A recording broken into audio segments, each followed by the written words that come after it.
Go ahead. Trailblazers, welcome back. I'm your host, Toot Kylech, a.k.a. K1, and I'm in the beautiful Grid Studio in the podcasting room. All right? So, first off, let's get this video to 50 likes. It's easy. Hit the button. It's free. That is easy. So, you're going to hear some amazing stories today that you ain't going to get out in other podcasts here or in the city or in the state. Okay, so shout out to all my day one trailblazers out there, and shout out to the new people who are watching. So we appreciate y'all. Please leave a 5-star review on our podcast, 5 stars. Like the video, comment throughout the show, share this episode with a friend. So today we are joined by, and this list is very extensive. First off, a father, a husband, a brother, a record producer, one of the founding members of the band, Remedy Drive. Maybe you've heard. A man who has toured around the world for more than a decade. 3 #1 singles, man, on Billboard BDS. I don't even know anymore. There's a lot. That's why. There's a lot.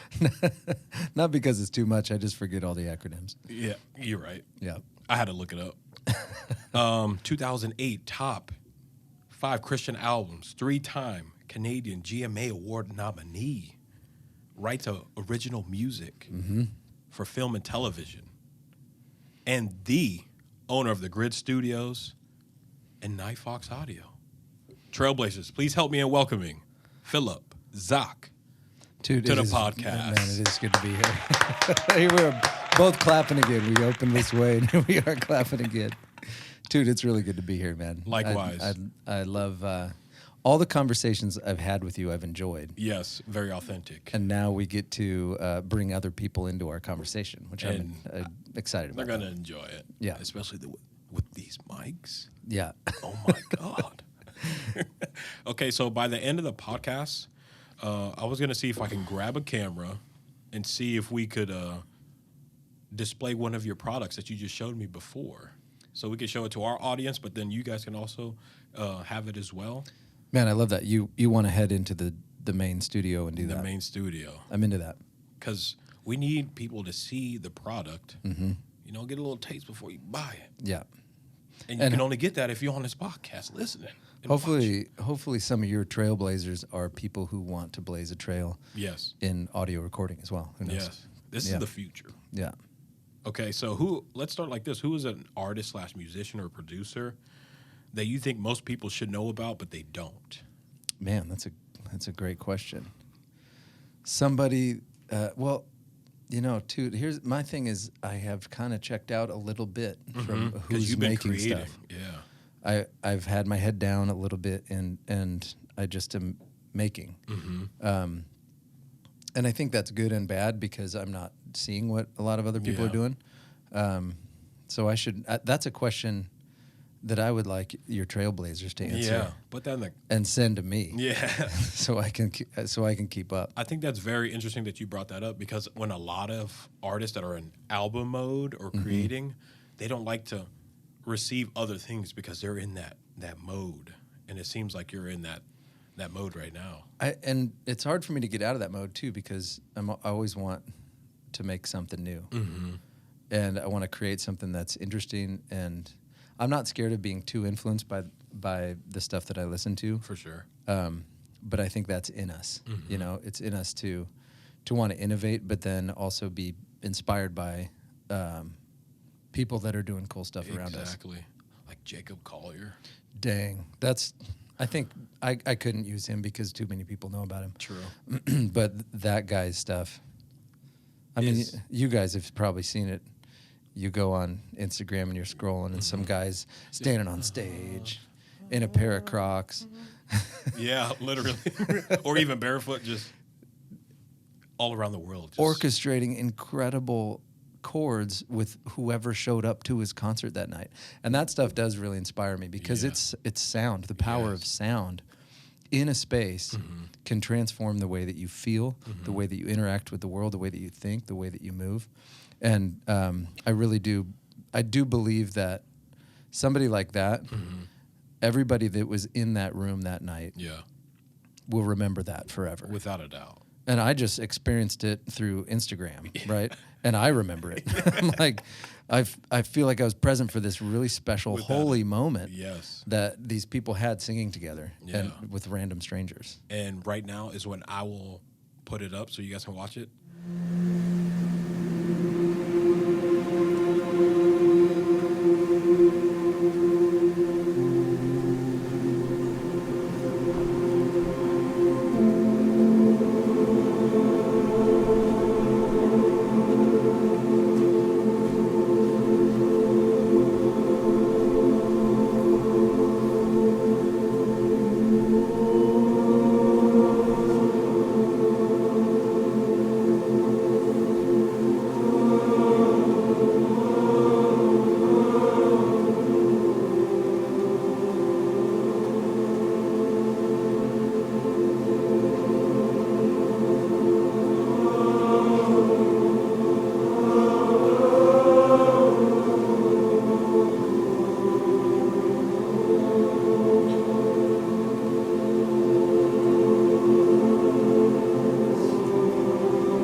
All right, so Philip, you've Yeah. had a lot of impromptu recording sessions with folks that have blown me away.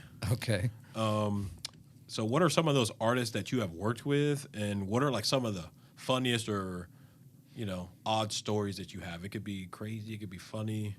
I'm going to steer clear from some of the weird ones Yeah. because those folks would know immediately that I'm talking about them. That's and fair. I don't want to throw them under the bus on your podcast. But I'll talk about some of the cool ones. Yeah. I get through the website, I get some random requests for, hey, we have an artist in town. They're playing a show a couple, maybe they're downtown Lincoln or they're a couple states away. But they're like, we're in between stops and we need a place to record for the day. Okay. And one of those was from the manager of a guy named FKJ. Oh, my God. And I'll tell you what, I didn't know who he was. What a surprise. Dylan, the guy who produces music in the studio adjacent to mine, knew who he was and was freaking out. And so I did just a little bit of research. Yeah. This guy showed up and he picked up he went to all my most interesting equipment, like the guitar that was hand built for me by somebody, and he picked it up and he just crushed something. And I was like, whoa, okay, this guy. And then he went and picked out the synthesizer that nobody ever looks at or the vintage keyboard. And so the next 10 or 11 hours of my life was filled with really special, inventive music making. Wow. And just to get to spend time with somebody that's that great at what they do, it's an inspirational thing. It is. It's simultaneously depressing and inspiring because you're like, I don't think I'll ever be good at anything that he's as good at 10 things. Yeah. But then you're also like, but I want to be. Exactly. I don't think I will be, I but can I'm going to try. aspire. Yeah. Along the way, maybe I'm like, maybe not that, but I'm happy where I am now because I went on that path. So here's another question that we could get the ball rolling. What are 3 misconceptions about being a producer or a musician? Wow. See, I think a lot of people don't really know what a producer does, and I think the term is kind of changing too. Agreed. Because some artists will come in the studio and they'll expect me as a producer to do mixing and mastering too. Yeah. So the terminology is important, like communicating to an artist before they come in the studio or whatever it is in your craft that you do. Yeah. And they're expecting something from you. The goal is for me to say very clearly, this is what I do. Mm-hmm. This is what we would send it off to somebody else to do. Yeah. Because a lot of people think that a producer mixes, and sometimes a producer does mix. They might happen to. And especially if that's part of the process of creating, because you're building a track and you're making it sound as good as you possibly can. Yeah. In process, that means you're mixing. Mm-hmm. But like on a TV show, you see executive producer. What did that person do? Exactly. I don't know. Yeah, I don't know. I mean, it's in my producer's in my title. It's a different thing for like different. I guess misconceptions would be that most producers aren't artists. I think a lot of producers are, especially today. People are putting on as many hats as they can just to survive. Without a doubt. And to make the best art that they possibly can. We're learning how to do the science of it and the engineering and the creative side, and we're doing all of that because we're not just an artist, we're an artist that wants to have control over their work. Exactly. Okay. So, and that's only one misconception, but I think that's plenty. I agree. So when you were manifesting the life that you live currently, what were some of those introspective questions that you were asking yourself? Man, that's we're getting deep first, and then we're going to talk about your life. Okay. I think something that I had to confront, not just one time, but repeatedly, is the definition that I have for success. What does that look like? And then as I turn around and talk to the 10 years ago me, what kinds of things am I going to tell him? Yeah. Man, success looks like what you're currently doing. Without a doubt. And success looks like what I'll be doing hopefully in 10 years and all the stuff in between. And you have to define it by, you can't let somebody else dictate that for you. Exactly. Like how many records or how many people are coming to your concerts, how many concerts are you on a label, all that stuff. Yeah. If that's your barometer for it, there's always going to be somebody ahead of you. Yep, without a doubt. Unless you're Coldplay or U2. Yeah. But then you're going to chase the version of you yeah. that was crushing it on tour 10 years ago or 5 years ago. Fair. It's not fair. That's not fair. So I would say, and man, I totally forgot what your original question was. So it's like, what introspective questions did you ask? So what is success? Yeah. And how do I live in that success today while at the same time pushing myself like being to grateful, be better? but also like I can improve 1%. Yeah. I could be better tomorrow. Yeah. I did that great thing and I'm proud of it. And it was like the best thing I could possibly do then. Exactly. But what can I do today? And I think one of the questions I asked myself was like, why? Like it's a human thing for us to compare to each other, but it's also not fair to us. We're not being compassionate with ourselves. And I think it goes in with the question of what is success. So what you think, a lot of the times when people are like complimenting me doing X, Y, and Z, sometimes they're happy for me, but a lot of the times it's like they see themselves in that position. Yeah. You know? Mm-hmm. So they're kind of happy for me, but they wish they were there too, and vice versa. Yeah. So I always like, don't compare yourself at all, because your success is your success. I feel like I'm already successful, and whatever else comes on is just icing on the cake. So it's important that I ask myself, am I grateful to be where I am today? Man, I love that. The old too, is he happy that I'm here right now? Oh, yeah. Is he looking at you being like, you're crushing it? Yeah. And even if he's like, you're on your way to crushing it. Yeah. Like any of that, I think It's a W. it's on the journey. And especially in this field where if you're creative and you're doing stuff in the creative field, whatever it is, if it's photography, videography, if you get to do something that you love every day, man, that's amazing. Yeah. And every time I come into the studio and I power up the equipment and I hear like, wow. the computer fan where it's like, I can't believe I get to do this again today. How can awesome. How can I make sure that I keep doing this? Yeah. 10 years from now. Yeah, because I walked in the studio, I'm like, this is amazing. being able to come to an environment where you can create, you have the tools at hand, and now it's just like, okay, apply yourself. Yeah. And then the journey becomes, do I? Yeah. Or do I just sit in this seat and be Just like, like, wow, dang, this place is cool. I'm glad I get to be here today.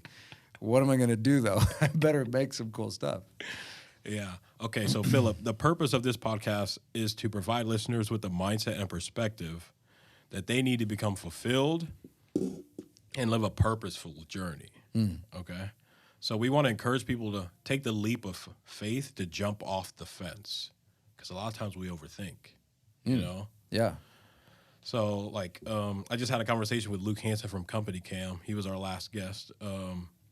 And with my connections, I want to show people who are already doing great things in Lincoln area, Omaha area, and could be a beacon of inspiration for folks out here. Like, a lot of times what about Beyonce? What about 50 Cent or Jay-Z? But it's like, what about the great people that are already here? And I just want to be a bridge to show people, like, whoa, this is already possible. And if you have questions, people are accessible here in Nebraska. Yeah. You know? So that's why I wanted to create a platform like this, because I needed that. That's amazing. I love that. Yeah. And what are some of the stuff that you've learned doing this? How it all starts with conversation and relating with the person, because there's a lot of times that we think there's a lot more differences when it comes to, like, you know, what our beliefs are, but there's a lot more things that we have in common. And a lot of the times it's just taking that initiative to create conversation with folks and not being intimidated by it. Yeah. And you go to certain places and you're like, whoa, this is dope.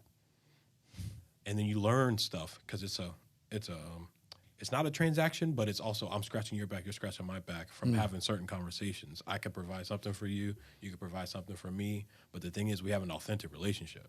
Yeah. And that's what I want to do with the people on this show. They can see our conversations. Yeah. And they can replicate that into their lives while they're on their journey, you know? Man, I love that. Yeah. So to fully understand how we got to this point, we want to know where it all started and what were the critical moments that led you here. So give the listeners a bit of a background about yourself, where you're from, and your childhood experience leading up to high school.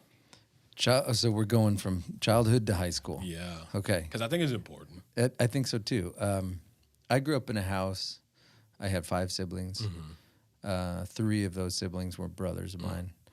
And when we weren't, this was in the 80s, mind you, so when we weren't, like, on our bikes, headed to the bike trail, we were playing music.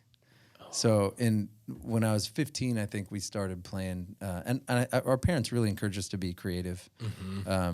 And we didn't have a TV in our house, which in retrospect, I think really influenced. To entertain yourselves? Or? Yeah. Like, I'm going to come home from school and we're not going to watch anything. Yeah. We're going to make some music. Yeah. Or we're going to run around outside and get in trouble or whatever. But so I think that had a big impact on our ability to create. Just literally removing that thing from our life. And maybe we had, you know, my older brother was writing songs and he needed a bass player. And so I started playing the bass. And in high school, we would play every opportunity we could perform. Whoa. So all the brothers were playing? All 4 brothers. We're taking the gymnasium in a high school, and we're putting our sound equipment up, and we're inviting everybody that we know. We're handing out flyers. We're putting up posters. And if somebody invites us to their thing, we're going to go there, and we're going to play their thing. And we're going to perform as frequently as we possibly can. What was your first show? Man, I don't even remember. Yeah, there's been a lot. Well, okay, I'll back it up then. Before we were doing that, we sang 4-part harmony, me and my sister and my 2 brothers. Whoa. So like barbershop quartet style. That's dope. That's dope. So I think like getting an understanding of harmony and all that stuff was, but that I think playing music so frequently and listening to music, it just gave me this love for the power of sound. Yes. And how sound, like we were talking about with Jacob Collier stuff, it just can move you in a really special way. Without a doubt. When words are done, when words can no longer do something for you, You still got. That's where art steps in. Without a doubt. And art takes over, and that's why art is such a big, powerful part of so many revolutions in history. Without a doubt. I mean, to look at the 60s and like, it's incredible the power of sound to change our perspective. And like, the thing is, like, when there's no words to certain songs and you still get a certain feeling because of the vibrations, the sound, innate, like, something innate comes out. Yeah. And like merges with the music, and it's so beautiful. And that's why they say, like, this is moving. You know? That's cool. It's I'm powerful. Connected to that. It's moving. Yeah. Because, like, sound is vibration. We're also, like, electromagnetic beings. So it's like, okay, what's this about? Nails on the chalkboard? I don't want to hear that. Yeah, I'm out on that. So it's like, strings. Do you think that we vibrate at different frequencies and we get along with people that are in harmony with our vibrations? I think so, but we're always fluctuating, depending on the environment. When you come home, it's a way different feeling. Yeah. If you go to corporate world, it's a way different feeling. Yeah. So it's not going to be the same Philip or the same two when I go to the corporate office. There's different expectations of you. And so you might be singing that tune of what's expected of you. Exactly. And you might be abandoning some of the normal things that resonate with you generally. Sacrifice. This is an interesting conversation, by the way. We're kind of getting into it's like a little bit kind of quasi-scientific, but we're just making it up. We're just bro. It's bro science. And I'm cool with that because I do it all the time. Yeah. So when you were in high school, like, were you certain what you were going to do after? Was there a certain, I'm curious about going to this for school, or were you going to go to trade school, or were you just going to do music? What was it? Yeah, I definitely wasn't going to go to school for music. I was kind of scared in high school of making decisions for myself, I think. I had a lot of decisions made for me. Okay. As many of us do when we're growing up. Oh. But even into college, I felt like for whatever reason, I didn't have the agency to decide that I'm going to do this. And I can't think back to a specific moment when I realized I have that agency. Yeah. But now, I look at a thing and I think, I could do that. There were enough people in my life that encouraged me and kind of said, you're doing that really well. Yeah.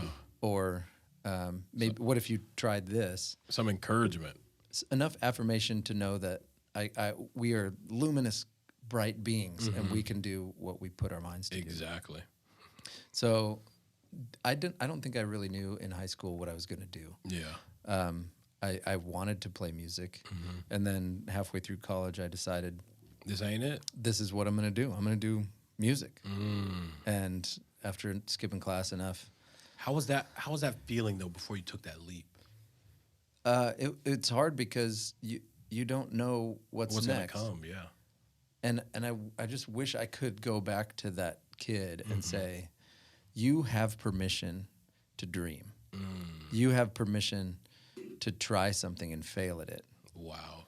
And because I felt like I was always scared to make a mistake. Yeah. And people are going to laugh at me, or I'm going to fail miserably. I'm going to get in big trouble. I'm going to ruin my life because I didn't. You know how important when you're in high school, like getting the right scholarship and like choosing the right school and choosing your major. Yeah. Like you're deciding the rest of your life. Without a doubt. Like this is it. Yeah, this is it. But it's not. Like, yeah, being a good student it's important. It teaches you great things about how to survive and how to succeed at other things, and how to learn. I think how to learn is really, really important. Without a doubt. If that's at school, if that's in the studio, if that's whatever you're doing. I learned a lot waiting tables and roofing houses. Oh, yes. And just showing up to that and doing that and working really hard. Like there's something about that that I really appreciate. And I wish I could go back to that kid and say, these are really important things. Like, yeah. Like you're going to do this and you're going to be okay. You're going to be fine. You're going to be okay. And you're going to make some mistakes. And that's okay. And that's totally okay. You're supposed to. You're supposed to, yeah. And you're 19 years old. You don't have to have the world figured out right now. not at all. Because, like, I think that's why I didn't really, like, I did well enough to get by, to continue sports. And I think that the reason being why is when I did sports, I learned a lot more qualities about myself. I just learned more about myself because I was able to apply it in, like, real time. Yeah. Instead of, like, oh, here's a test every 3 weeks. Like, I want to play now. Yeah. And then I'm going to learn from my mistakes, and then I have another chance to go at it again. And so I think I'm just so, like my mind just always, let's go. And then Tess was like, hey, slow it down. And I'm like, no. Yeah. Do this homework. And I'm like, well, does it really matter? Because we're going to have homework tomorrow, too. And in some ways it does. Exactly. Because it teaches you discipline and how to solve problems. Without a doubt. I think how to learn, how to solve problems, and how to work. Yeah. Those are the three things that school really should teach you. Yes. Have I ever once used anything above, like, algebra 1? You didn't use the Pythagorean theorem? Well, that one actually is kind of the one. Wait, which one is that? Is it the right angle? Or parabolas. Let's talk about parabolas. Find the area under this curve. Like, Look at the shade. Never done that. So, but it's foundational. Like, finding out how to solve those problems is the important part. Is a really important part because it creates pathways in your brain, I think, that you use for the rest of your life. I agree. And that's why a lot of people are like, why don't they teach us things that we should know? I'm like, I think they did. Yeah. They gave us at least a foundation on how to learn. Yeah. Like you said, critical thinking and problem solving. And at the time, I was like, that's a lot of thinking. Yeah. I'm good at long division, I'm multiplication. actually bad at long division. But, like, comprehending was, like, hard for me because I didn't like the book or what we were reading. So I wasn't, like, didn't want to put my all into that. Yeah. Or Spark Notes. Cliff Notes back in the day. Yeah. I recently heard Rick Rubin, who's a big record producer, he was talking about and I'm going to just destroy his quote, but he was saying, for an artist, it is so important to be really secure in your opinion in how you feel. Ooh. Because if you feel a certain way about your art or about what you're creating, there's all these other voices that are trying to dissuade you from feeling that way. Wow. It's really a test of a great artist who can say, this is how it feels to me. And this is true, this is authentic, this is honest. He didn't say it like that. But I like that. He said it way better than that, I think. But it's so important. And this is not just for creativity. I think for you. It could be applied anywhere. To be who you really are. Without a doubt. I wish that I could go to high school and be like, man, if you wear an uncool outfit. Or if you forget to put deodorant on and you smell terrible one day. That's who you are for that day. Sorry, it's okay. man, I just forgot. Like, be okay with who you are. Yeah. And I because I was not.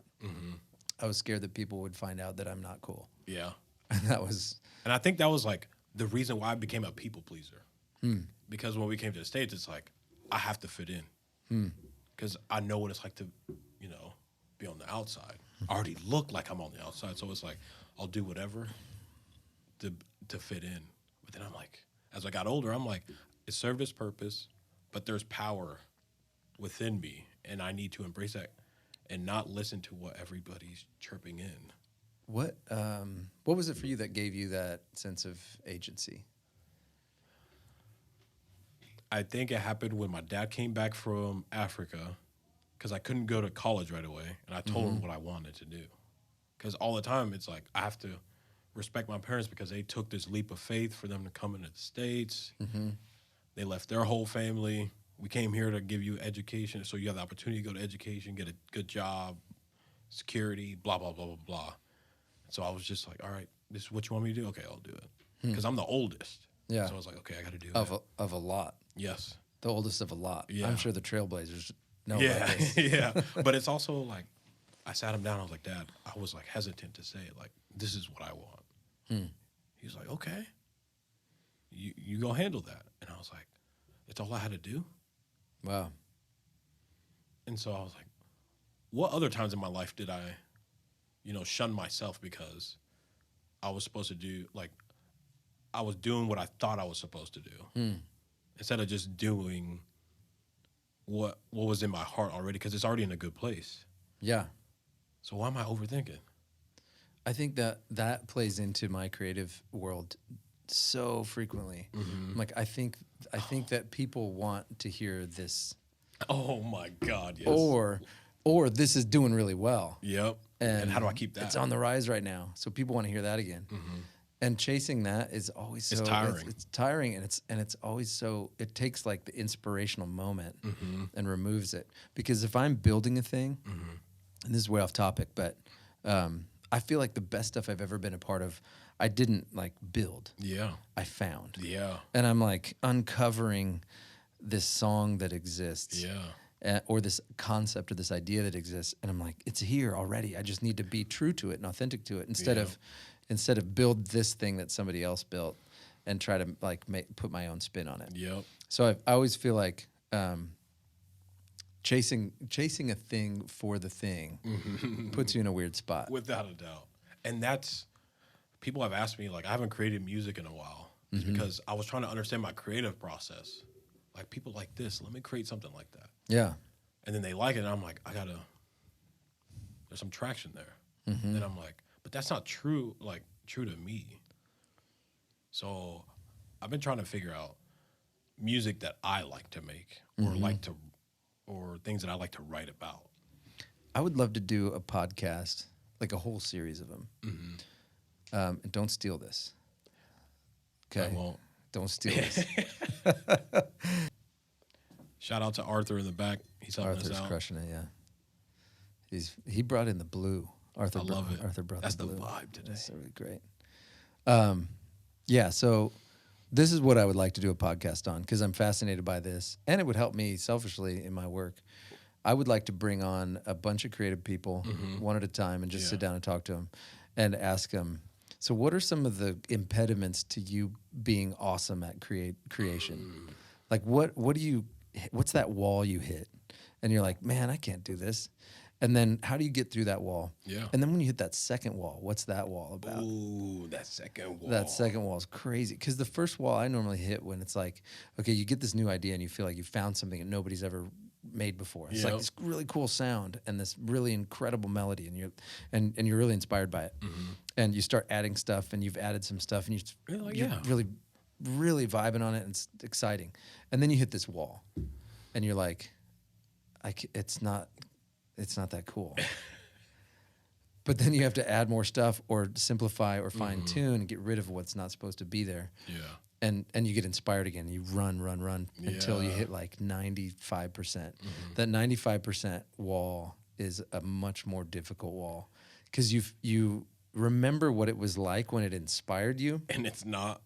and you were hoping that it would be something, but then it's to this point, and that last 5% for some reason is always so difficult. So I want to like bring people in and say, how do you deal with that?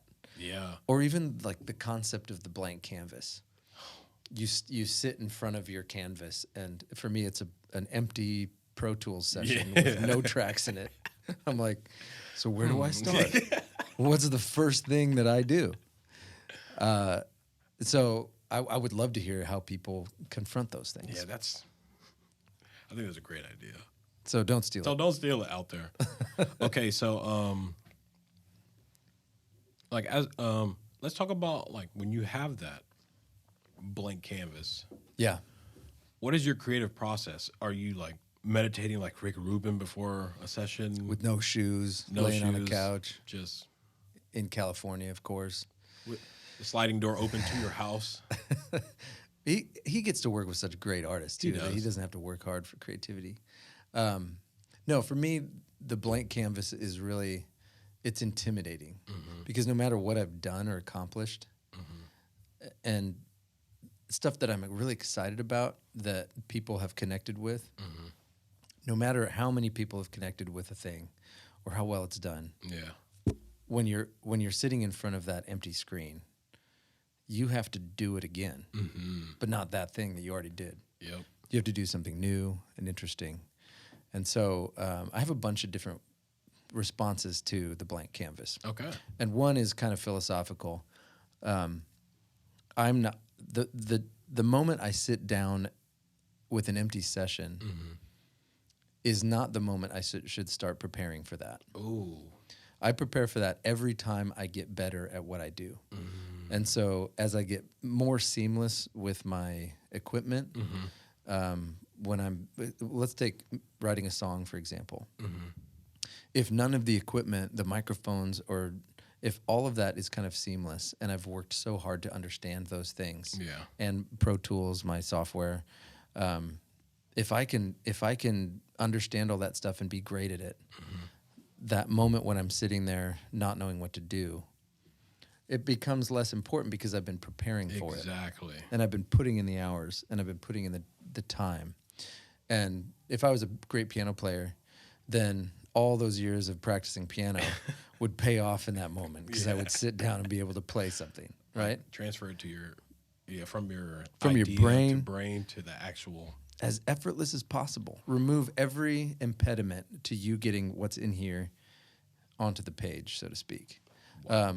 So one thing is just prepare for that moment because you're going to hit it all the time. Do you ever, when you have certain ideas that just pop out of nowhere, do you use like a voice note? Do you write things down and then find a way to come back to it? Or what do you do? I do just voice memos on iPhone. I'll sing it in there. And I know what's going to be like a synth or a drum beat or whatever. And sometimes it's, but more often than not, the way that I create now, the way that I approach that blank canvas, because I've tackled it this way so many times that I know that it works for me. Some people come up with like a melody and a lyric, and then they have to write a song around that melody and lyric. I generally don't work that way. Okay. So the way I come to it is, give me a sound that's inspiring. Yeah. Give me something that I press play and I'm like, I just press one note and I'm like, I want to write some on that. Yeah. Or, especially since I'm not a great piano player, I want tools that help me shape a sound really quickly. And so that when I hold a couple notes down, it inspires something somewhere deep in me that I'm not really aware of that wants to write on that. So I'm always looking for cool, awesome sounds, and I'm always looking for really helpful tools for people that can't play piano well. I can play just a little bit, and to get ideas out and to inspire whatever comes next.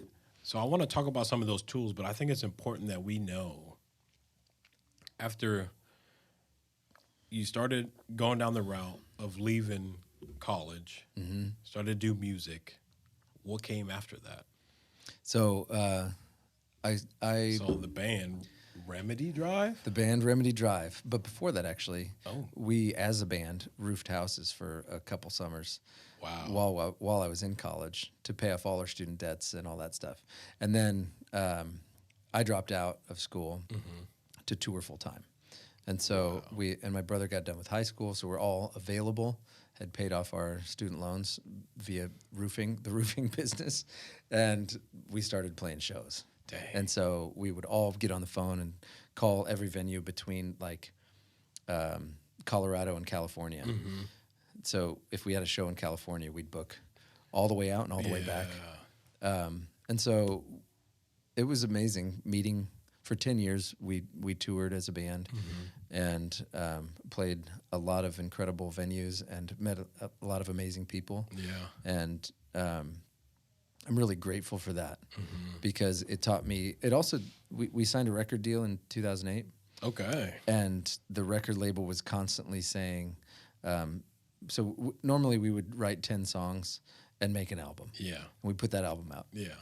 And then when we signed a record deal, we turned in the album, and they were like, "Oh, we might have one." We go, "One? Well, we got 10. What you talking about? We've got 10. We're ready to release that sucker."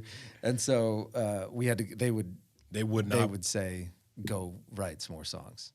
And I think we wrote like 80 some songs within that contract for that record. For a 10 song album. 80. We wrote 80 some songs. And they only took 10. So we're constantly like on the road writing songs, turning those songs in, and we'd get an email back from our that just literally next. That would be the response. And so it's difficult to pour your heart out and write music while you're playing shows every night, and then in the like backstage areas and where you don't have all the great equipment that you want. You're trying to make something great. Yeah. And so the band, we were constantly writing, constantly in a different place. Yeah. And I had a laptop and I got Pro Tools and I was starting to record stuff. Yeah. Really awful demos of our songs. Anytime you start something new. Mm-hmm. And I was bad at it. And we're like recording in locker rooms and backstage areas and like on our bus. And so I realized how important it was to start with a good sound, because all the sounds that you have access to, I mean, there are great sounds now digitally, but I wanted really unique, custom sounds, and I think that's what you're trying to talk about. Is how do you start a track? Yeah, you got to start with something cool. Yes, even when you're traveling, even when you're by yourself, accessible at any time. Accessible anytime. And so, yeah. What else did you want to hear about the band? So, after the band, you're saying? Yeah. So, like after the band, things went how they went. Yeah. One thing I wanted to ask though, so if somebody was to like thinking about signing a deal, what are some things that they should like ask themselves before they do? What are some things that they should be aware of? There's a trade-off there for sure. You are the captain of your ship. Yep. Until your ship sits on top of a huge other ship. Wow. And then there's this other captain and a whole bunch of other people that speak into it. So every decision that we made collectively suddenly has dozens of other voices. Wow. And they all have maybe different agendas than we do. We wanted to make art that was authentic and true to us. We wanted to sing about what we want to sing about, sounds that inspired us. Yeah. And then there's all these other voices. So if you are thinking about signing, you have to know that you might give up some of that control to get catapulted onto hopefully an international stage. And if the record label does believe in you and they care about what you're doing, it's a W. It's a W. So what genre were you guys making? So folks out there. Yeah, it was indie rock, and our album that came out in 2008 was on a Christian album.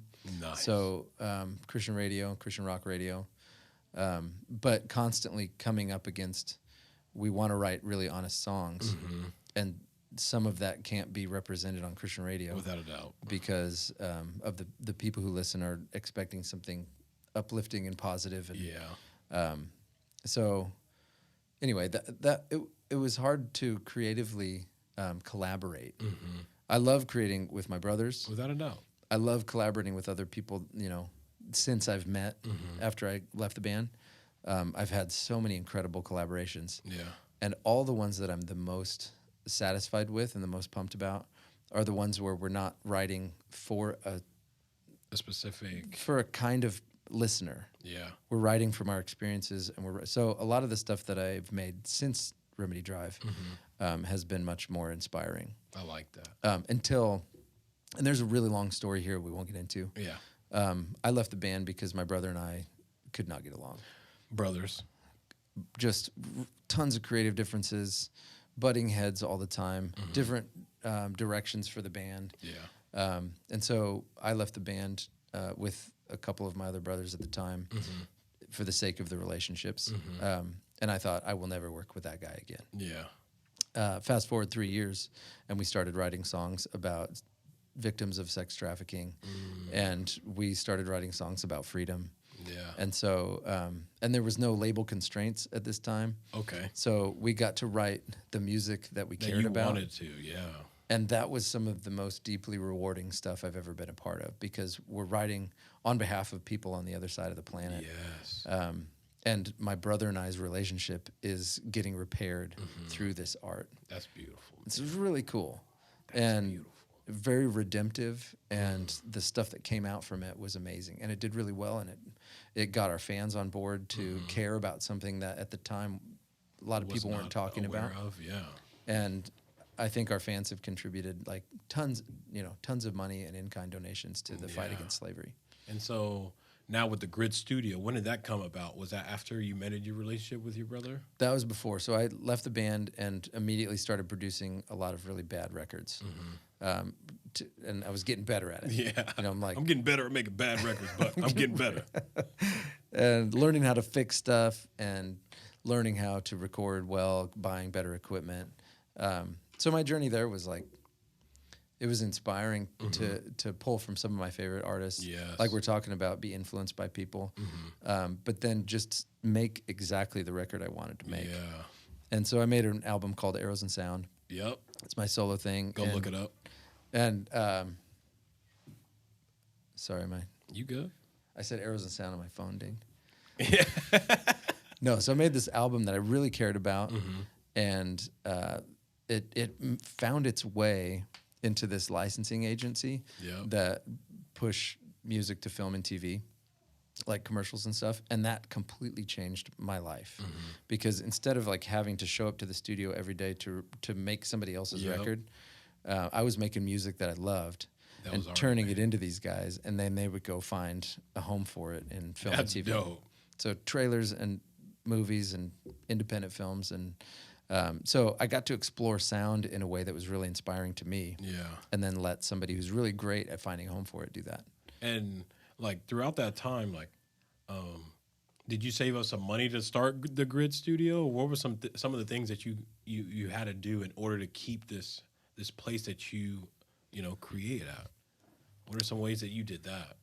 Man, I saved up every penny. So if a band paid me like, let's say $200 to do a song, or $500 to do a song, like 80% of that would go right back. Let me reinvest that. Let me reinvest.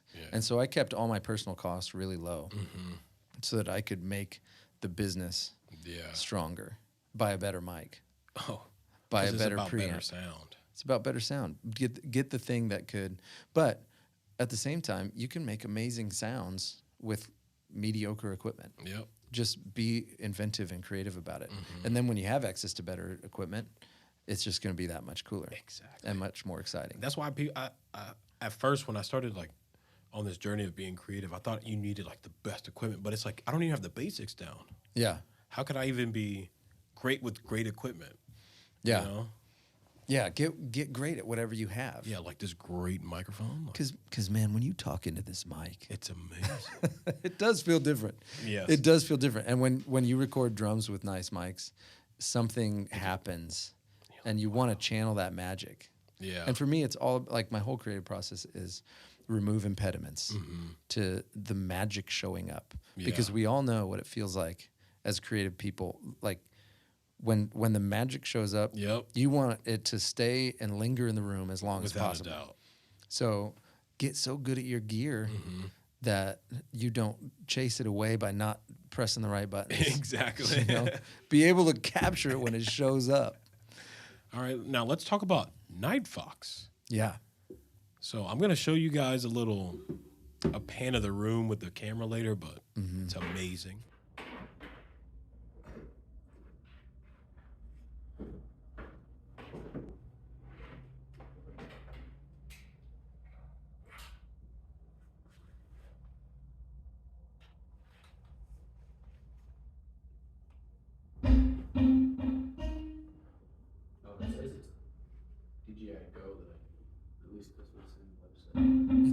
But can you tell us a little bit about Nightfox and like where in your journey on the trail did you start thinking about this idea?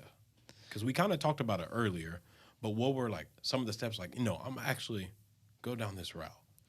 It was, for me, Nightfox Audio has been building for a really long time. I didn't know that it was going to become a business. I didn't know that it would be something other people would buy. But it was something that you needed. It's something I needed. So I started recording instruments in my studio because I wanted to take them with me on the road. Yeah. I wanted that like vintage electric piano, that like classic Fender Rhodes. Yep. But I couldn't take That's not in the car or the van. I can't take that with me everywhere. I can't fly. I can't just pull that out on the airplane. Sorry, man. Can you play that? So I can't do that. Yeah. So I wanted digital versions of all that stuff. Put them on a hard drive. And take them with me, right? And there are a lot of like Fender Rhodes samples that exist. People have done that many times. But the way I approached it was like I'd learned a lot about what I love. Yeah. In the sound. I want a sound to inspire me. And so I started making samples of instruments that inspired me. Yeah. I would record that sample as if I was making a record. And so I did that with like 140 different instruments, and it was my whole pandemic. During the pandemic, you did something productive, while a lot of us not so much. I was just sitting in a room by myself, playing one note at a time, letting it ring out, then playing the next note. And that's how I spent my whole pandemic, was recording like a whole bank of my favorite instruments and a bunch of ones that I had never used before. So I'm recording like harps and steel drums and pianos and guitars and basses, synthesizers, electric keyboards. So I'm recording all this stuff one note at a time, and then putting it into, separating them out. And so when you play your MIDI keyboard, it's triggering the same samples that I had recorded. And I thought, well, I'm not a great piano player. Yeah. So what kind of tools can I put into this thing to help me create something cool, right? Like immediately. Without a doubt. And so I added all these tools into the plugin to make it easy for people who can't play piano well, or who can play piano well. That suddenly they have 12 cellists sitting in their bedroom. Welcome. Playing whatever it is. There's power in it. You press a note and suddenly 12 cello players are playing what you want them to play. That's crazy. And no it's one's messing up. No one's messing up. And even unless you tell them to. Yeah. But it's super inspiring because not only is the tool built to solve my own problem, like having tools with me wherever I go to make music. Yes. And those tools exist already in the world, but having the sounds that really inspire me. Yep. And then having them laid out in a way that makes creating really easy and almost invites. Intuitive. Yeah. So it's not so many barriers. Like, oh. Yeah. For me, again, it's all about removing barriers to being creative. Yes. And somebody said this about the interface. I feel like I'm being nudged towards innovation. Ooh. I go to places I wouldn't go normally. Without a doubt. So because of the way it's set up, I'm trying to inspire myself to do something different this time. And so, and the interface actually does that. So Nightfox audio products are built for people who love really interesting sound, that want to create with brand new tones and create their own versions of tones. Yes. One thing that's really cool is that instead of just giving you one piano, I give you a stack of 12 pianos. You choose. And you get to choose not just which one, but which ones. You can have all 12 going at the same time, and you can pan them differently. And so you're creating these brand new hybrid tones that don't exist in the real world. Exactly. But they all separately exist in the real world. So it started from a real, original, authentic thing. Authentic. And that's my whole thing, too, is like you feel it. Making things that are authentic and that people can use, that inspire them, and take you who can't play cello, or maybe you can play cello. I don't know.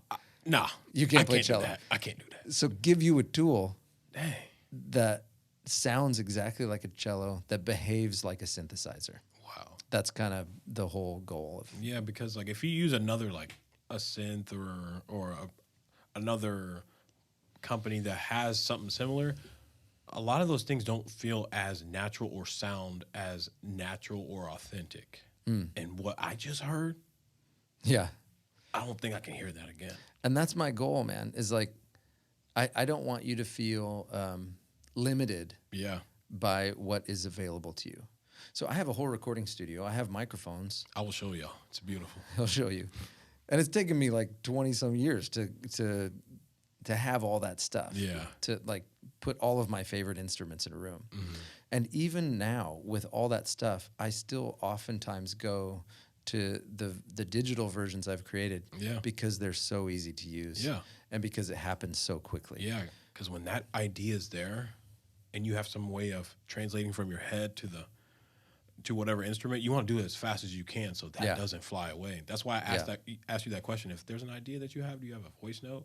And I think Nightfox is another way of doing that. Like, oh, you have this idea? Well, all right, for a synth, all right, you could play it, but guess what? There's another 11 layers that you can also add on that you didn't know. So not only can you chase, and this is important for me to any of the tools that I use. Not only can I chase the thing that I was looking for, but along that path, I can be surprised. Yeah. And I can welcome that unexpected thing. Yeah. Some of my favorite moments making a record are those surprising moments. Yeah. The unexpected stuff that's kind of wrong. Like that, you didn't quite hit it, so that it's buzzing a little bit. That fret is like buzzing, but you hear like the string and the wood of that guitar, and so I oftentimes leave that stuff. And when I was sampling all these instruments, I left a lot of that stuff because I love the humanness of it. I was just gonna say, that like, you don't want it to be authenticity. super perfect. Yeah, I mean it's perfect enough to be good, but it's human enough to inspire. Like there's just that element of surprise. Yes. That unexpected nature that drives, I think in a deep place we connect with that. When something's perfectly tuned and it's So good, bro. like I love exploring the authentic and the genuine nature of sound and the way that it makes me feel. I agree, bro. So like we talked about how you build a library. So like when you're about to release the presets, what is like the thought process there? Like to make it easier for folks, are you thinking in the shoes of the young Philip, like what he needed at the time, or in the things that you needed? Or like what's the creative process there to, release the preset? Like, is it come in a sort of package? Does Nightfox come as a separate product and then it has, oh, here's one for bass, here's one for synth, here's one for piano? So basically my goal with Nightfox Audio is to give people all the tools that they would need. And so I didn't just record what I can play. Okay. I brought in cellos and everybody that I could bring in, harp, like a big old 8-foot harp. Wow. And it sounded amazing. I want you to have access to everything that you might possibly need. I'm recording drums now too. So if you buy one of our products, you might have a bunch of cellos. Yeah. If you buy all 9 of our products, you're going to have like 140 some instruments, which are across all of those genres. But this is really important to me. I don't want you to have to spend so much money to get access to all this stuff. So we're building a subscription-based model of our plugin, which all 12 slots, all the instruments, you can fill those with any of the instruments that are available to you in our whole. And plus, every month I'm gonna record bagpipes, maybe, I don't know, pan pipes. I'm gonna bring in like flamenco guitar, and because I want you to have access to all these incredible instruments, because I selfishly want access to all those. Oh my goodness. I want to combine that flamenco guitar with like a steel drum, and so I'm excited about that. God. So now with AI becoming, a lot bigger than what it is, what other possibilities do you see Nightfox in the future? Or is it, I think it's good enough where it is, but what are other possibilities that you have thought of? Now that you're having a subscription, I think that's amazing. Yeah. And providing more value with new sounds and presets. What are some possibilities that you see? I see a lot of possibility with incorporating AI into into the creative world. Because instead of being scared that it's going to just put us all out of a job, embrace it. I want to incorporate it into plugins that really could serve our creative impulses. Yeah. And say, okay, I want to write a song in the key of C minor. Yeah. And I want the AI to direct a couple chords, and then I can change them. Yeah. We already integrated a little bit of like melody generation into our existing products. So you click a generate button and it writes an arpeggiated melody for you. And you can change every element of that, but at least the starting point to send you off on your creative journey. And maybe you use it as is, or maybe you change it. That's up to you as the creative person. And you're setting all the parameters for that melody to be written in that way, and then you use it, or you don't. It's exciting. Here's one thing I was going to talk about too. What's that? My journey into Nightfox. So as a producer, I was constantly looking for cool sounds, and sometimes finding them. Sometimes I had to build it. Sometimes I had to plug something into something that I never plug it. You know, to plug a piano into the guitar pedals, into two separate amps, and mic them a different way. You know, do something crazy, and then be inspired by that sound. But generally, I would have to do that whole process to get that sound. So I went and sampled every instrument in a unique way so that I can have them at my fingertips without having to go through that. And this is part of it, like part of my story. If I had set out to build a company that does this, I would have given up for sure. Without a doubt. What I set out to do was to give myself a tool, and I loved that tool. So then I went and built another one, and I hit so many obstacles and impediments, like a thing that seemed like, oh, I definitely I will never finish this. Yeah. And somehow, I think likely because the pandemic, I just broke through those barriers. I just kept on going. And there were enough people saying, hey, man, this is really cool. You should keep going. And enough people came into my circle and said, this is worthwhile. Yeah. And so I hope that, especially for those trailblazers out there who might be hitting walls, who might be seeing a little bit of success, but then their goal is so far away. Put a goal right here and accomplish it. Yeah. And then put another goal right here and accomplish it. And just and eventually you're going to turn around and see how far you've come. Because there's so many times when I thought, I can't do it. Yeah. I got to stop now. So keep on going. Keep on going. We'll be right back. And we're back. Let's talk about your personal life. So how does being a business owner affect your personal life, your family life, social life?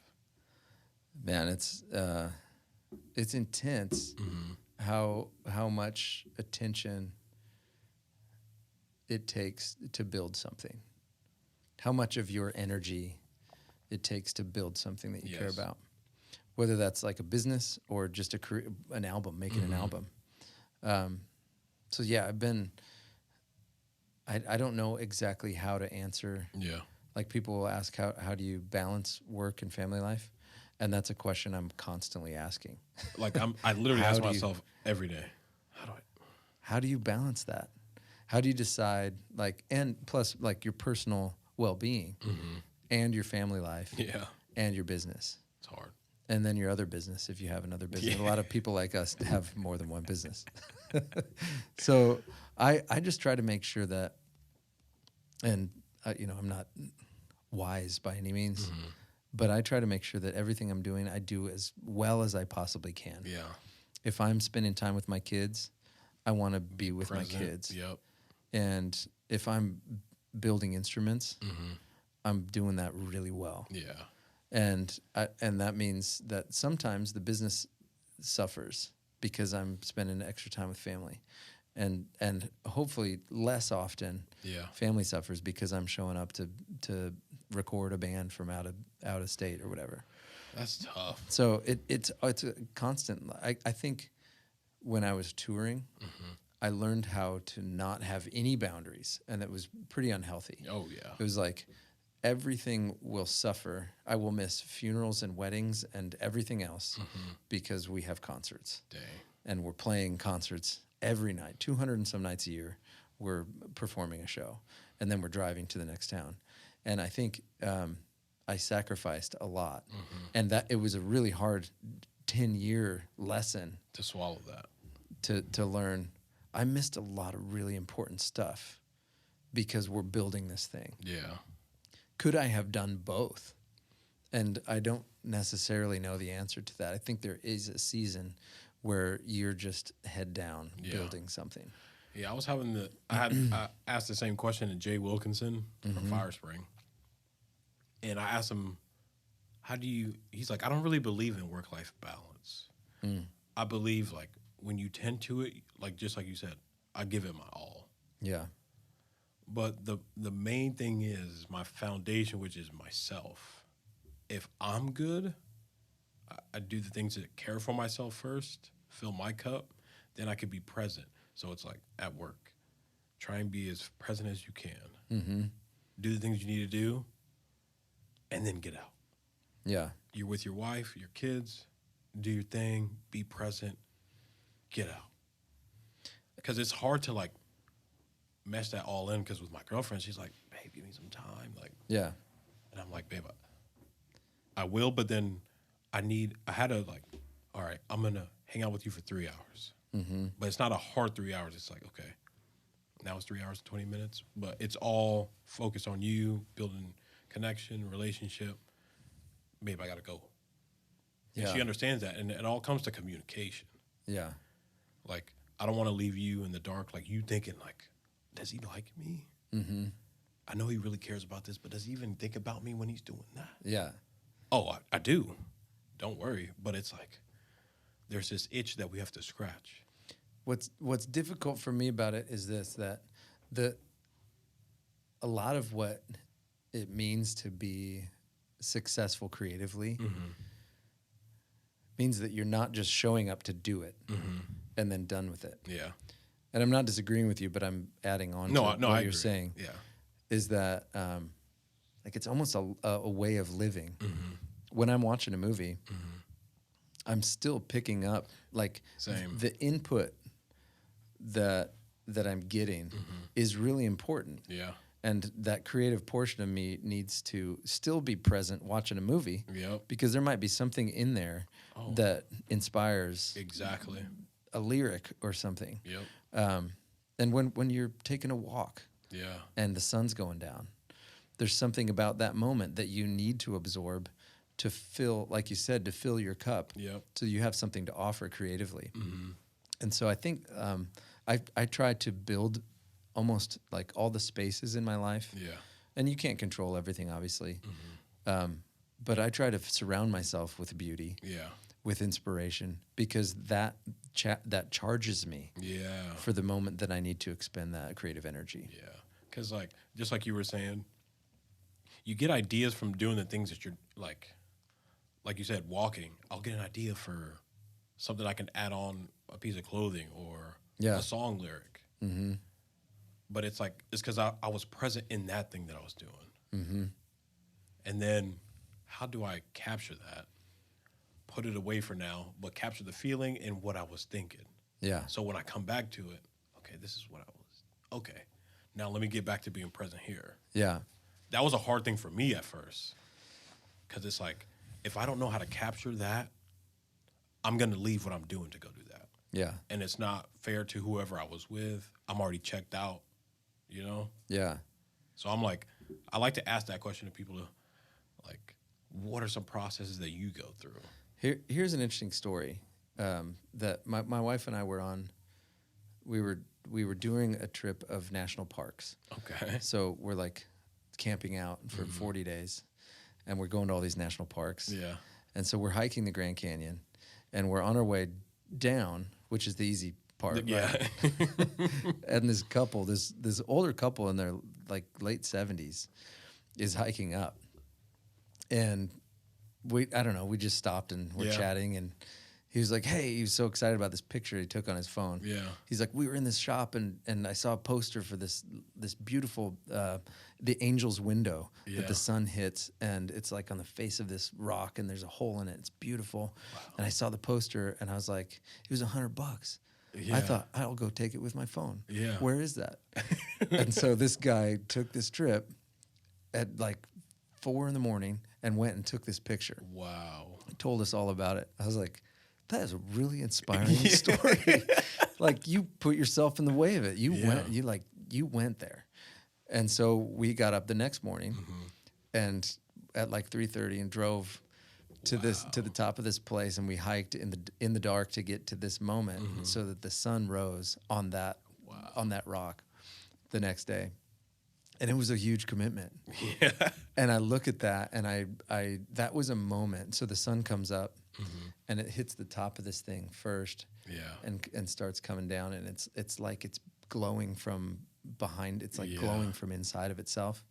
And as soon as the sun hit our section, the birds just immediately started like singing. And my wife and I shared that moment because we put ourselves in the way of it. Yeah. And that was a way for me to fill up my creative energies. That's beautiful. Like that inspiration. And I never would have had that experience if I don't know how that. Oh, nice, cool, nice picture, dude. Like, I mean, it's just beautiful, and the fact that I was inspired by somebody else's willingness to put themselves in that position. That's beautiful. And so, where work-life balance is, sometimes you have to have that to be inspired enough to create something beautiful yourself. We talked about. Let's say it again. What does success mean to Philip? Today. Today, success to me looks like doing something that I really love in order to bring value and benefit to somebody else. Beautiful. And I get to do that. Yeah. And I'm really proud of that. And when I come home, success also looks like, I shared this story with you the other day. Yeah. This success looks like opening the door to my home and hearing these little feet just coming for me, and Papa, and then they tackle me. That's what success feels like to me, is the trust that these little human beings. Like, there's a moment where my 3-year-old jumped, and I was on my knees waiting for her, and in her little brain, her body was airborne. Yeah. With absolutely no thought of where she was going to land. Yeah. And what that felt like hitting my chest, the trust that she had in me, that felt like success as a father. Yeah. That she trusts me with her entire being. Yeah.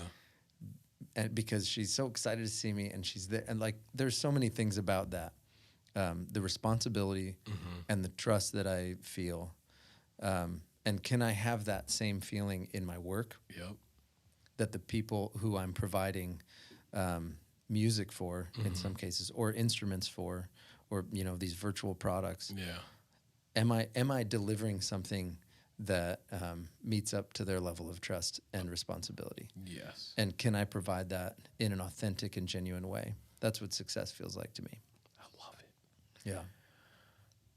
Who are 4 people on your Mount Rushmore that have been the most influential in your growth? Wow. 4 folks on my Mount Rushmore. Any of your brothers can count as one. Any of your parents can count as one. Man, we're talking about growth as a producer, or just talking about growth in general? As a human. As a human being.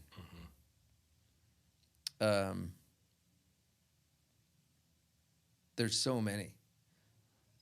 And like I said earlier, like I can't remember the moment that I felt my own agency for the first time.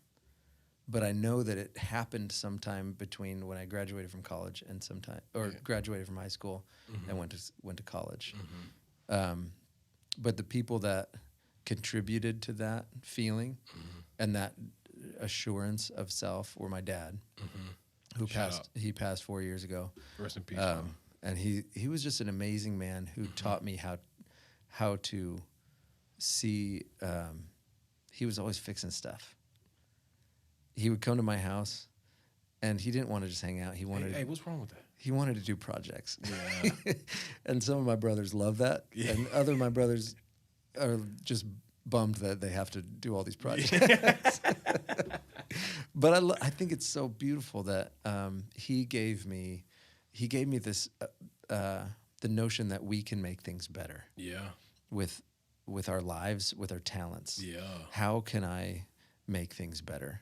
And he would come to my house and we would replace all the outlets. Wow. We would build like, he zapped me a couple times because we had the wrong circuit on. So he's definitely up there, man. Yeah. As a producer, I would say Ryan Tedder. Wait. One Republic. Yes. He's not personally in my life.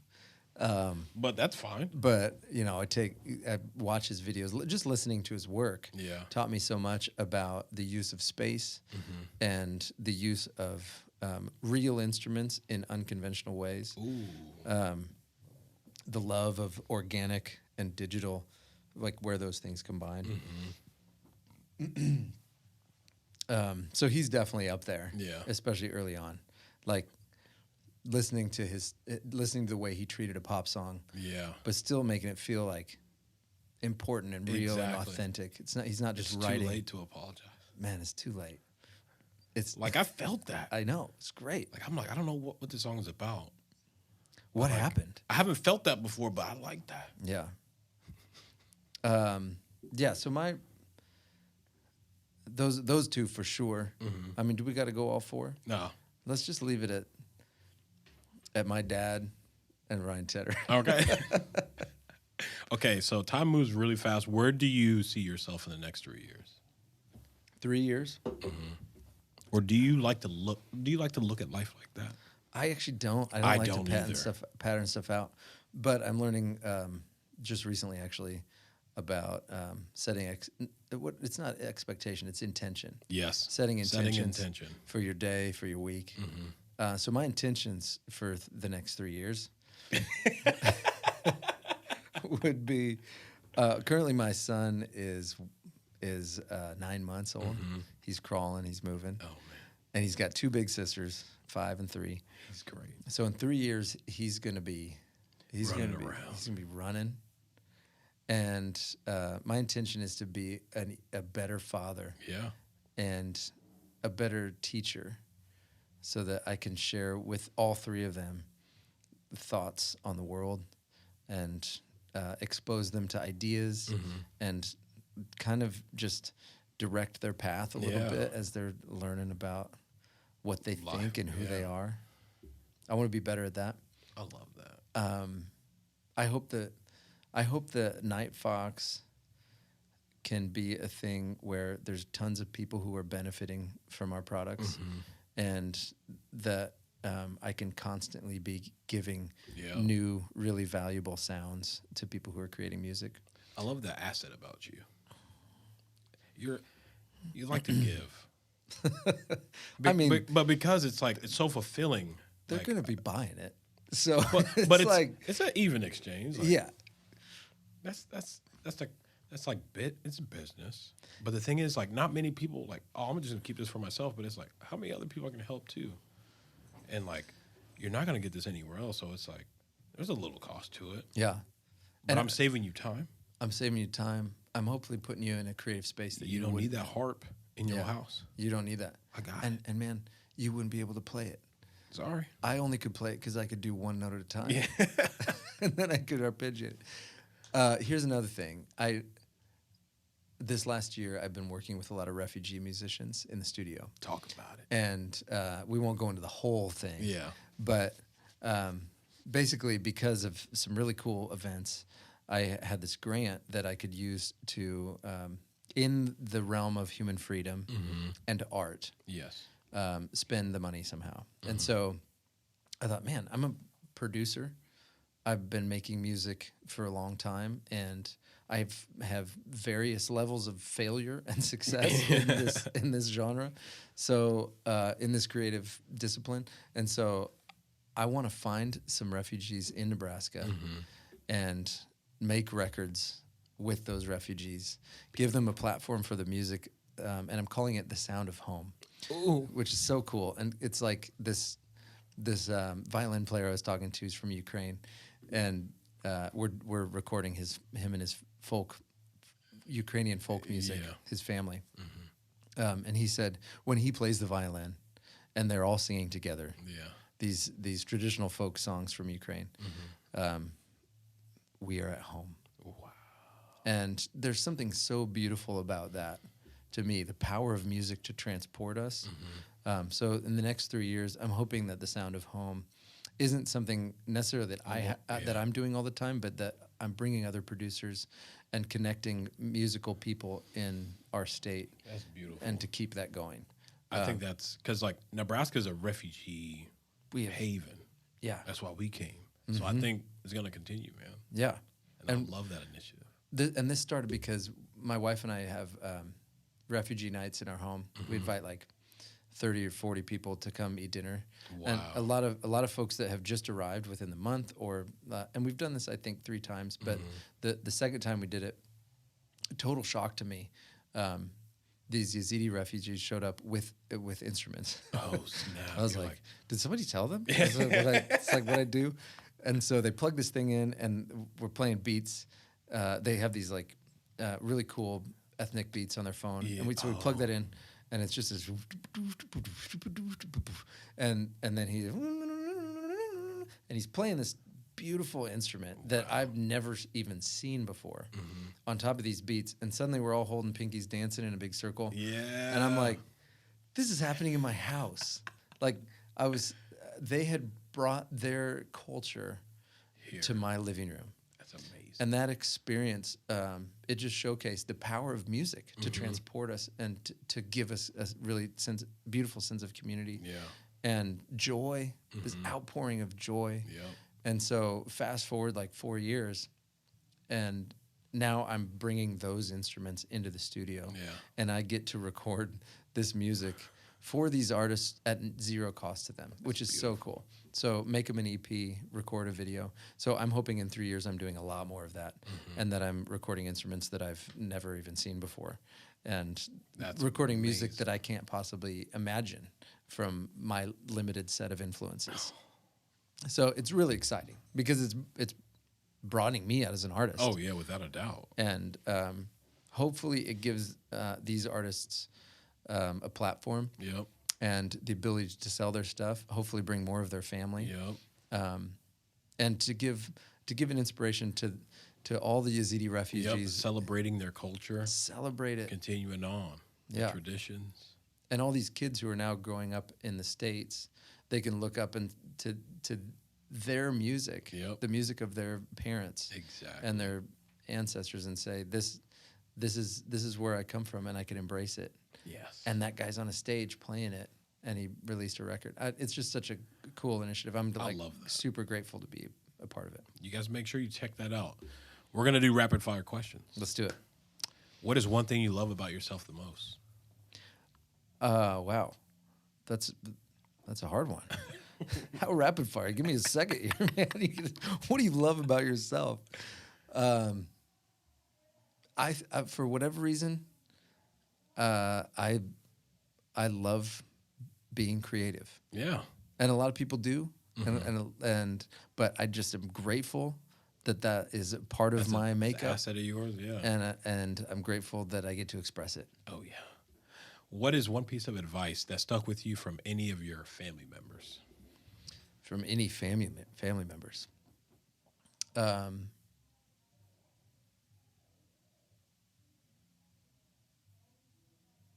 My dad, he was a man of integrity. Integrity. And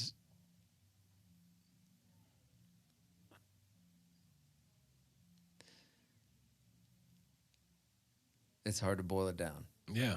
It's hard to boil it down to one thing. But Dad had a lot of gems. He had a lot of gems, man. And he let me think about that. Let's circle back to it. Okay, cool. So what artist or band do you always recommend when someone asks for a music recommendation? What artist do I recommend? I love anybody that's making something really fresh. And I love Muse. Ooh. I'll never forget the first time I heard the band Muse. Yeah. It was in a Barnes and Nobles when they still had CDs. And you could put it in and listen to it. Yeah. And I played a couple seconds of Absolution. You were like, and I was like, it was like 10 seconds in, I bought that yeah. album. What's the price? Don't care. Getting. I love Muse. I I love Daft Punk. Oh, Two yes. very, very different bands. I love Tycho. Yeah.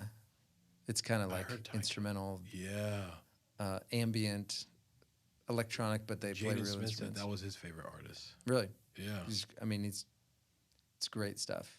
Yeah. Okay. So, one more? Somebody I'm loving right now is John Hopkins. John Hopkins. Electronic. Not the university, but not Johns Hopkins. Hopkins. John Hopkins, great electronic stuff. Just Okay. super interesting. I'm gonna have to look these guys up. Really atmospheric. Sigur Rós. Okay. It's kind of like if Sigur Rós was an electronic artist, I think. I love the vibes. Not really. Yeah. So you're a fashionable guy.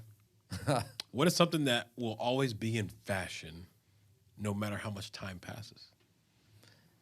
Are we talking clothing or just a thing? It could be an accessory. It could be, something piece we of wear, clothing. though. Yep. Something you put on the human body. I think jeans, as soon as jeans arrived, Yeah. jeans They're here to stay. are here. There's something about that material, man.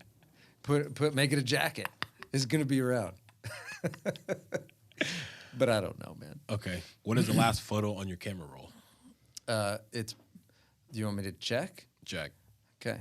Likely it's my daughter Wesley taking Do not show the camera. selfies, and she's always she found this thing where she can draw on it and change it. Yeah. And she's way better at like making art out of just a random picture of the ceiling. Like she'll just take, and I'm like, that creative side. dang, that's amazing. Okay, last picture is a screenshot of Kate calling me for some reason. And I'll bet I think you did that in I your... think I shut that call down. That's it. Okay. But before that, it's a mattress we're sending back because it's not good. my wife and I are cuddlers. Oh, it's not working out. And we just go, it's just like a taco. We just end up in the middle. It's too soft. Mattress. What do you think you are much better at than you really are? What do I think I'm better at But than I actually am? yeah. So what do I have unrealistic, Yeah. optimistic? Yep. I think it's always great to have this question. I know. Oh, well, I think that I'm better at time management Oh, than I am. me too. Probably with this podcast. And Kate, yeah, just look at it. It's an hour and a half. I already. thought we were over. So my wife is always saying, you're not good at time. And every time she says that, I think, I don't know that. I am good at like managing how much time things are going to take. Like Haley's always like, give me a time estimate. I'm like, no, I'm not doing that. I'm not doing that. Because then you go somewhere, you start talking to somebody, you look at the time. Yeah. She's going to be mad at me. Okay. We're back. We're back. We're back, guys. Yeah. So what would be the first big buy? Let me just back up one time. Okay. Back it up. Let me just roll the tape back to advice from a family member. Okay, perfect. Yeah, I thought about what my dad said to me one time in one of the most difficult times he had ever been through. Oh man. And he was allowing a lot of grace for people that were saying terrible things. Mm-hmm. And I was wondering, like, it was a really difficult period for our family and for a lot of the stuff we're going through. And we're saying, why don't you like reach out and why don't you fight back in a way? Mm-hmm. And he said people need space right now in the midst. And this is kind of a bigger picture than just what was happening there. Yeah. People need space. And we never know what's going on inside of their life. And so I think that I carried that advice with me. I think it's beautiful. Because I've had some like really disappointing moments in business with people that I thought were like a partnership I thought was going to be amazing, or a collaboration I thought was going to be amazing, and it ended up not working out really well.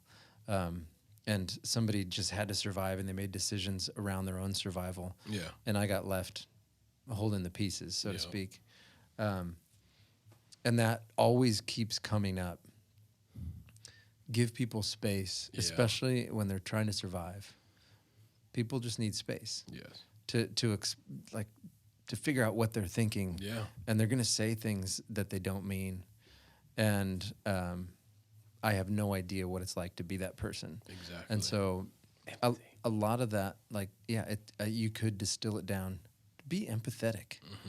And I just really want to be that way. It's like being empathetic and not taking things personally, because, you're meeting that person at probably a very traumatic moment in their life, and they just need to get something out, but it's not about, it's not at you, it's just it's not to you, it's just at you. Yeah. And they're not maybe they're not intending. Yeah. But the impact of what they've said or done is pretty dramatic to me. And so to try to see through how it impacted me to what their intent might have been.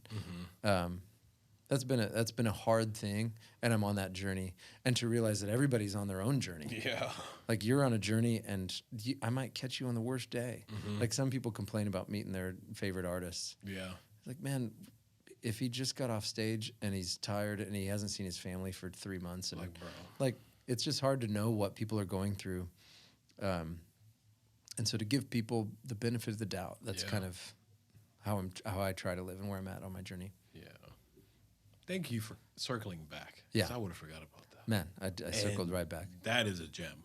Yeah, it really was, and it helped me. It shaped a lot more than just dealing with trauma, like trauma that people are going through. Yeah. It shaped just the way I try to treat people in general. What would be your first big buy if you received just $1 million donation? $1 million donation from somewhere, and I'm buying something. Would be your first big buy? I'm buying a big thing, but the donation is just to me personally, and I could buy whatever. Yep. What would be the first, I'm gonna buy that? I'm gonna buy my house outright. Yeah. And then I'm done. We're gonna go travel. That's what I'm gonna do. I'm gonna buy our house. And so then I don't have to make house payments. Yep. Of course, I'll have to pay the taxes on it, though. You got $1 million. We could set. Yeah, I would buy our house, so there's more freedom in our lives too. Because I put a recording studio in an RV. Yeah, I remember you saying that. Did I show you pictures of that? Yeah. And so me and my family will go. We drove to the East Coast this last year. And my son was like 2 weeks old. Oh my God. We got in the RV and we went, and I could make music wherever we go. I could edit a bunch of the samples that I had recorded at the studio. And so there's just something about the freedom of, and I'm very aware that, and I'm really grateful how special that is. Yeah. That I can get into an RV and have my job with me and my family. And so that work-life balance is easier. Yes. Because we're all on the beach, and I'm making music. Talk about work from home. Working from home, man. There's something about that that's really special. I'm super grateful for it. Okay. And so how many other things can I do in my life to set it up to capture those moments? Beautiful. And last question, did you enjoy your time on Blazin A Trail Podcast? Man, I always love a chat with Toot, and here we are on the mics. Yes. I really appreciate what you do, and there were many moments where I wanted to interrupt you and ask you questions. And that's what's another funny is 2 hours, I think. Yeah, you can ask a couple because the next thing, any questions for us? Oh, here we go. So here we go. So Tut. Yeah. Toot. So let me get Toot. What am I saying, Tut? Toot. So Toot. Yeah. What really, honestly though, what has your journey been like, and how do you approach impediments to success or your creativity? Because you write music too. Yeah, talk about your process of coming up against something that could stop your creative process, and how do you get through it? What I've learned during my process is I have a lot of ideas that are half cooked. And I've become aware of that, right?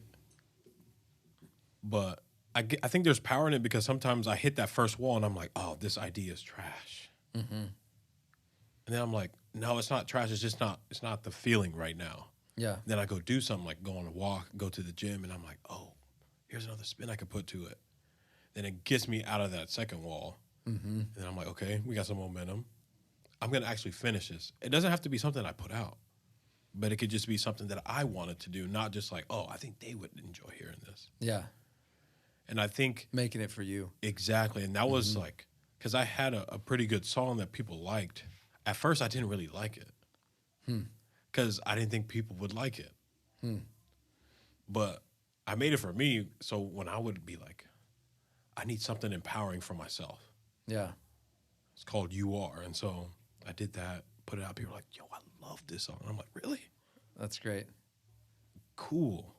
And then I was like, oh, people like that. So I got to continue doing that. But it was like, no, go back to the first thing. You made songs for yourself. You made music for yourself. So that's the way I get past it. It's like, put it away for now, but you need to finish it. Because I have all these ideas, but I don't do nothing with it. Finish it out because there's something you're going to learn along the way. Man. So whether it's like, if I'm writing something out just at work, bro, just finish it. Yeah. Because you can come back and then make edits. And you can make it better. Yeah. Or you can let that process make you better. Ooh. Because I feel like just in the showing up and getting it done is going to teach you something. Yes. No matter what the product is. It's all about that journey. And Yes. I think the same thing. What about the knowledge that you can get through those walls? Oh. Knowing that It's here. Here like I am. this wall's gonna come regardless. And knowing that, okay, cool. I know it's gonna come. Embrace it. Yeah. But know that you gotta work through it. Yeah. Okay, what can I do to find inspiration, or what other things could I do that could possibly give me an idea on how to go over that obstacle? Yeah. Maybe it's talking with a friend. That has nothing to do with this.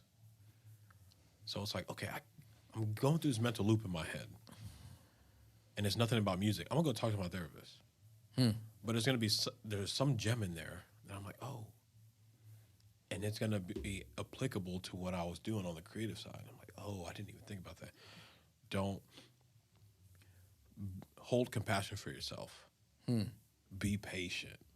Holding compassion. I love that notion. Yeah, and it's like a lot of the times we need to stop sabotaging ourselves. And I've done that. I will probably continue to do it, but it's like being aware of it when it happens. Yeah. And calling yourself out when you do it. Do you have moments that you look back and you say, I definitely sabotage myself? Oh. I think for me, some of the biggest swings I could have taken in my career, Yes. I straight up didn't. Yeah. And there were a lot of things that I'm grateful I did take a swing. Without a doubt. And call that person that I was like, they're definitely not going to answer, and they're definitely not going to say yes. Yeah. And then they answered, and then they said yes, and they were pumped about it. And that was some of the coolest stuff I'd been a part of, Yep. right? But there were a couple times, man, where I had opportunities, and there's something weird. It's the war of art. Yeah. Like there is something in us that desires to keep us from expressing that art successfully. Yes. And we have to daily fight against that Without a urge doubt. to sabotage ourselves. Dig your toes in. And why do we do that? I don't know. And I think it's a muscle to get better at saying, I'm not gonna sabotage myself today. No. I am gonna show up. I'm not gonna scroll social media. Yeah. I'm gonna get better at mixing. Yeah. I'm gonna get better at whatever it is. 1% every day. Yeah. Just make it better. Make it better. Like a lot of times I'm like, oh my God, that's so daunting. I don't know how I'm gonna start that. Like when I do editing, I'm like, all right, just put them in the folders. Yeah. And then once I do that, I'm like, oh, I could do this too. And then I start doing that. And I'm like, all right, just put it in the project. Mm-hmm. And then I start going. I'm like, okay, Yeah. We got the snowball. You got going. momentum. And then I go. So I try and put that into whatever I'm doing. Baby step. Yeah. Because then you're like, oh, I'm glad I'm doing this. All right, yeah. Oh, I didn't know I could do that before. Mm-hmm. Oh, let's keep going. That's great, man. All right. So is there anything, where can the people find what you are doing personally? Because we're going to talk about your business and all that. Where can people find you personally? Are you on social media? I am on social media. Okay. So Instagram, Philip Zock, Z-A-C-H. Okay. One L in Philip. There's another Philip Zock out there. You gotta be careful, man. He's a great piano player. He's my cousin. Yeah. He makes music. His name's Philip Zock. It's not me.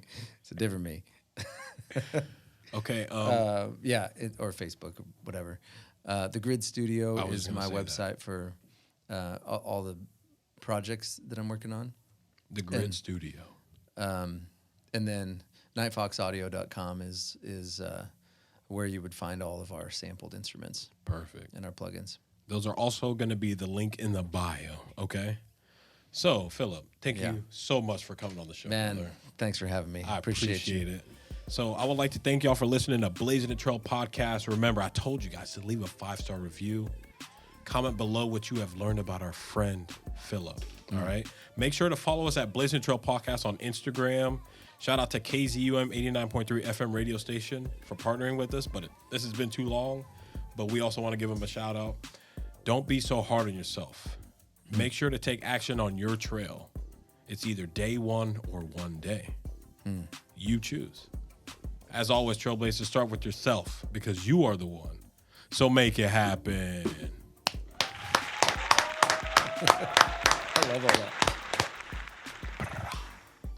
That's great, man. Okay. You have some great things to say. I love your. Got to end it on a good note. Yeah. All right. Is that the same stuff you say, or is that new stuff? That's the every same time? stuff. That's some intrigue right there. Smart. Man. You're smart. So we're back in the Grid Studio. We took a little bit of time, but we're here for Philip to show us a little bit about Nightfox audio, some of the presets. He's going to show you guys a little bit. All right. So let's start off with something pretty cool like Pad City. Okay, so as I was telling you, these products are a stack of a bunch of different sounds that I've made. Yep. This one is called Pad City. Pads are like ethereal, soft textures that you hear in the background. Very cinematic. And so this is a stack of like 13 different ones of those. I'm just going to press down just one note. Okay, here we go.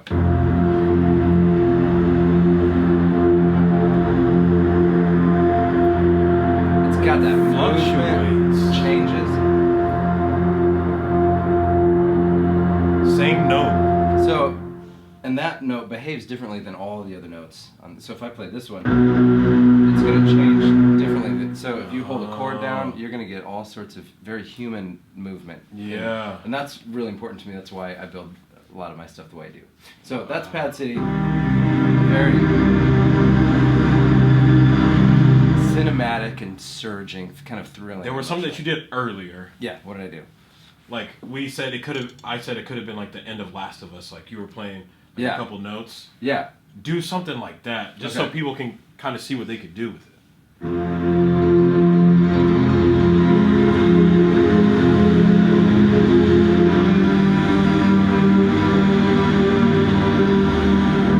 And those are just two notes at a time. Crazy. It just fills so much space. Oh my god. And it moves you a lot, right? So that's a tool for me to get me into a space where I'm suddenly composing. Inspired, you're like, okay. I'm like, dang. If I did that on the piano and just held those notes down, I would not feel the same way. Facts. So building a tool that gets me into a space to feel like that makes me more inspired to write. Wow. So here's another one. So that was Pad City. That's Pad City. This one's called String Central, and I'm just a huge fan of cello. I think we talked about that. Yeah. And so all those really organic cello textures are really important to me. Use them all the time when I'm producing. So again, boom track, bounce. This stuff is awesome. And that guy, he's going so crazy. Good. So I have a different version of that thing Yeah. on every note. So it kind of pops up randomly and differently. So again, you have all these real human elements. Yeah. And it helps inspire me differently when I'm creating. This one, man. Again, is a stack of a bunch of different ones, and I'm gonna go ahead and turn on the arpeggiator. Which basically, I hold down 3 notes, and it plays those notes, repeats them for me. And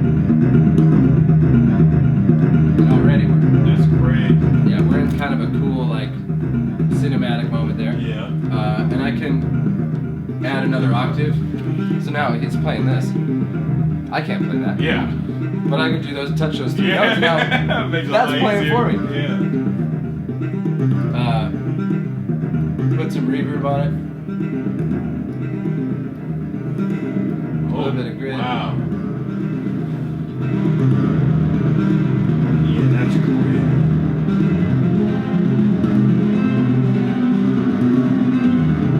And that's cool. Right? Like, I kind of want to write something on that right now. Yeah. Just Because you already see drums, Mhm. you see the percussion that could fit in those pockets. So that's the cello one. Okay. And I also use it for like big sweeping cello stuff. Mm-hmm. But then I also like treating it like a synthesizer. Okay. This organic thing with strings, Mhm. but then treating it like I can just twist buttons and knobs and make it do whatever I want, which is super fun. This one is Grand Piano Suite. Is this your favorite one? I love this one.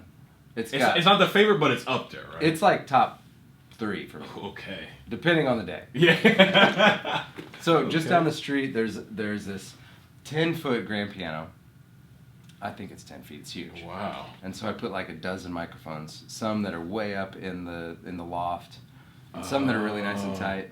And so you have control over different microphones, and so you can get like the close mics or the far ones. But then it's also stacked with some vintage electric pianos and some. I did one where I just took mallets and hit the actual string and just snap. blunk, blunk. So it's really What? short. So you have the big instrument resonating, but just at a really short attack.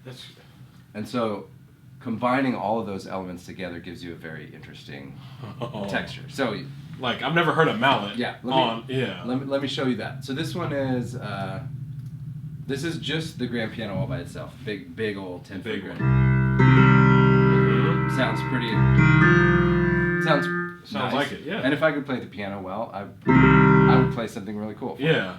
It would sound like a classical piano. Yeah. But I can't. So I'm gonna add in here's another one. I'll show you. This is that malleted thing.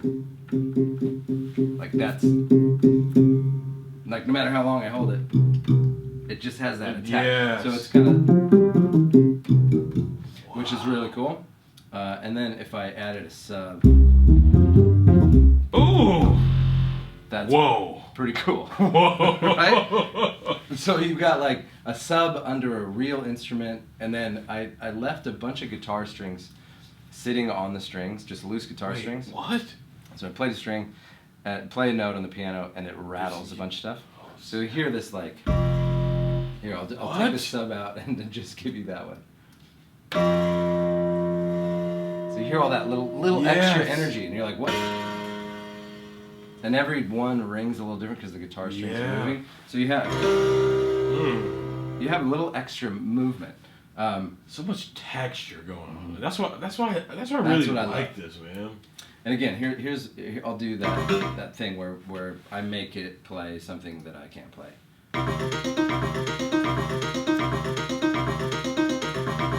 And we'll start bringing it.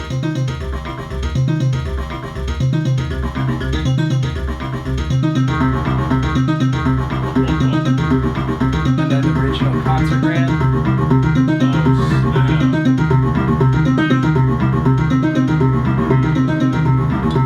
And that's pretty cool. You want me to try anything else on there? I think that's good. So that is something right there. I could write. Group. I could start like writing art. a song on that. Just That could be the beginning of a track, easily. Man. That's why I love using this tool, because it takes real instruments and puts them, and you throw them together, and it puts you in a space where you feel creatively inspired. Philip. Man, thank you for listening about it, though. I appreciate you being No, because this is awesome. A lot of people are going to get a lot of value from this. Hopefully, you guys who are artists out there, musicians, check out Nightfox Audio. And thank you for giving a little seasoning to the season of Blazin A Trail. So thank you guys for listening to this whole season. Hopefully you guys enjoyed this podcast episode. Thank you, Philip Zock. Make sure you guys follow us at Blazin A Trail Podcast on Instagram. Where can they find you on Instagram? Philip Zock or Nightfox Audio. Yes. Both ones. All right. Man, honored to be here. Dude. Thank you, brother. And this is after the episode. If you guys want to record a podcast, make sure you guys go to thegridstudio.com/podcast. Get in there. Yeah, they got everything set up for you. Yeah. You get in here. A lot of y'all have stories to tell. And you sound cool on the mic. You're going to love it. He sounds real cool on the mic. So do you. But you'll sound really cool on the mic. You put those headphones on and you're like, man, I got something to say. Yeah. Go to that website right now. As always, Trailblazers, start with yourself because you're the one. So make it happen. Yes! Okay.